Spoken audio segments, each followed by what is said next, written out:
in education, even in religious, in cell, for example, in masjid, in church, in kuil, in temples, there corruption exists almost everywhere. And the sad part is a lot of people, they know but they condone it.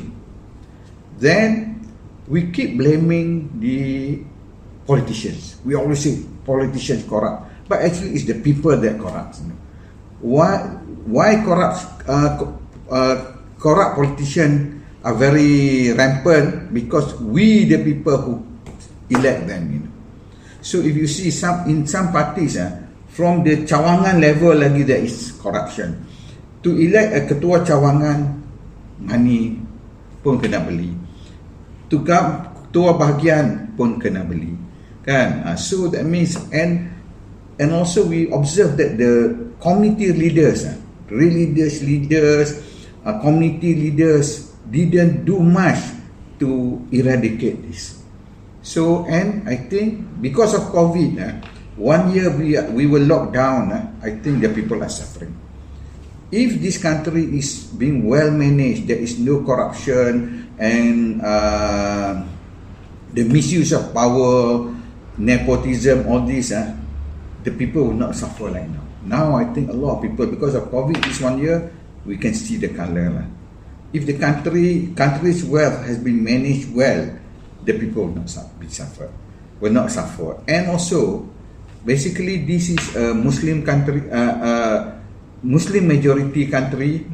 The leaders are mostly Muslim, and I think in Islam, corruption is not acceptable at all. And Islam is a religion, if you really understand the religion, is a religion of peace that takes care, and a very fair religion that takes care of humankind, whatever your religion, whatever your race. Cars, you have your private jet, but how you earn that? So itu compassion sudah tak ada lah. The word compassion sudah tak ada. So this campaign is about bringing back the moral values to Malaysia.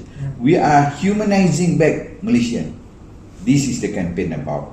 But the common problem, that means if we can humanize people, the citizen, corruption will not be there. That means, say for example, if you kena tahan because you tak pakai tali keledar or your lesen mati,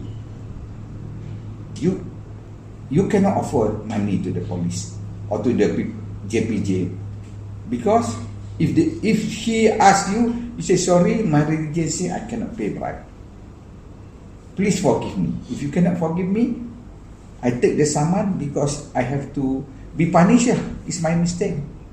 But because the people say, okay, kita kautin lah. So we must stop that. That's why I think this campaign is about we, as individual, must break the chain. We must break the chain first.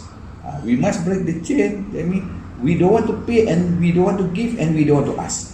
So that means if that means this, our call is, even say for the police officer, bila dia tengok seorang buat salah, itu orang mau bagi dia offer, dia kata, sorry, saya menjalankan tugas agama, saya tak benarkan saya ambil rasuah. If he is compassionate, he give warning or he issue the summon. Then with the summon, you can still go and appeal at the police station. So that means if every people do that, we will stop the chain. Because if we keep giving and taking, the police private, in 20 years he maybe become a CBO, or can become then, because dia sudah biasa ambil rasuah, he gets bigger and bigger. Same at the government office, the clerk, you want to potong queue, you pay $50. When he becomes CC or become pengarah or ketua pengarah, he takes million. So we must stop that. So that's why I said it's a people's movement to break this chain. That means we are ourselves. I don't know before you come, you read the letters that I distributed. You didn't? Yeah, I do. So I already explained there how this thing works. That means it must start with us. With us, we tolak, we make our our family tolak, our lingkungan tolak, and it goes down the way. Then only we break. If you just blame the politician, you can never change. Then hate the Indian hate the Malays, Indian hate the Chinese. So I think they are responsible for this. They should go, and we should reject them. They should. Then we must pilih all new leaders, not necessarily the young, that have Malaysian perspective. If a Muslim leader, a leader that really understands Islam, the real Islam, not their version of Islam. Because if a leader is an Islamic leader who teach the Islam what the Quran and Hadith say, the country will not be like this.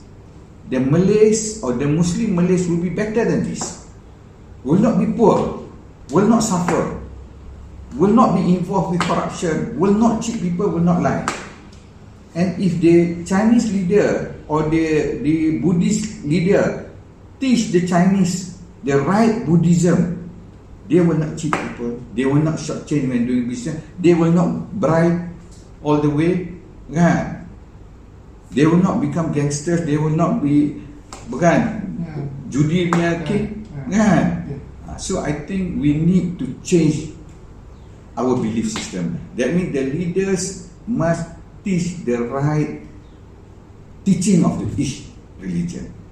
But now we are followers and we follow blindly leaders that bring us to Holland. You understand? Yeah. So leaders cannot bring people to Holland. They must bring people to London or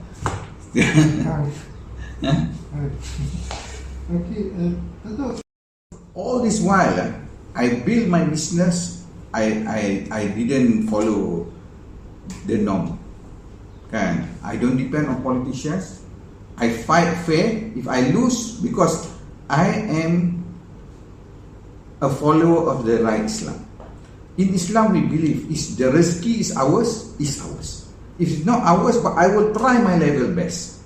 I will try my level. Say we masuk tender, we presented the best package and we have good financial knowledge, financial resources to carry the business.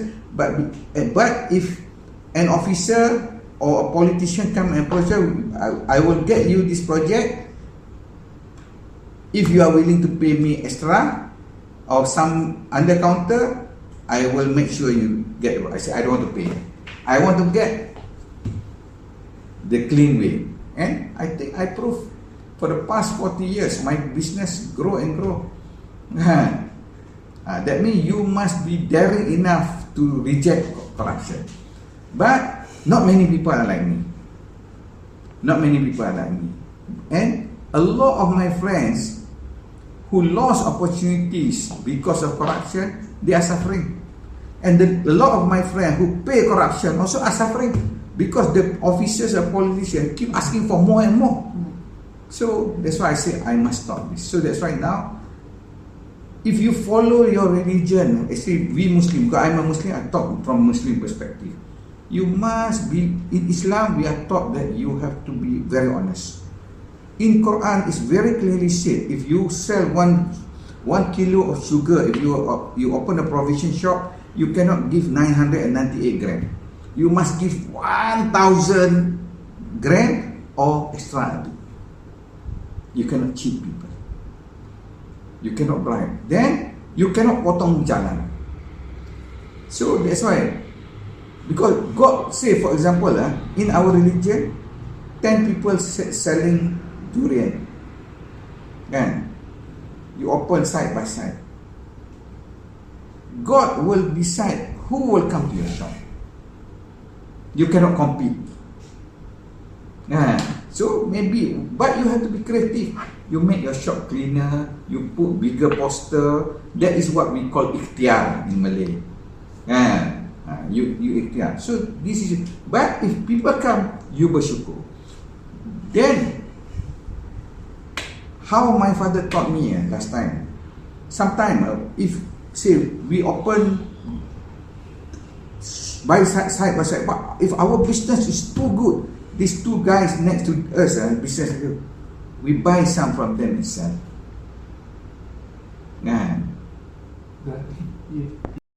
We are going to work together with a lot of NGOs, with a lot of medias. If you see Astro also publishing, Sinchu publishing, Malaysia Free Malaysia Today kan semua kan, Star semua keluar. So that means all the media care about this. More people aware, then more people will drive the change. And also we'll be working with a lot of NGOs, Muslim NGO, non-Muslim NGO, Indian, Chinese, and then we hope more people come and bring this campaign to higher and higher level. So it will snowball lah. So we hope it will become a momentum lah, and a wave lah, wave after wave, so that at least now we stop the chain by those who give stop giving. Then since now people who used to ask or accept, now they are scared to ask because semua orang sudah buka mata. So this is what we hope to do. So that's why I call it people's movement. So that's why first level is awareness. You need awareness. Alright. Then we go this way. But this time it will be organized because, like I told you, 14 of the main people driving this, they are from multi-background, multi-racial, multi-religious, and also multi-profession. Some of them they are marketeers, some of them they are professors, some of them lawyer, semua ada. So I think we will plan so that this become a real Malaysian punya movement. Multi-religious, multi-racial. So that at the end, if you see, I put there national reconciliation. My target is, that means if we can really achieve reconciliation national. That means if this is the sickness, the rasuah and the misuse of power have created a lot of unhappiness, a lot of hatred among us. If we arrest this, we can come back as a nation.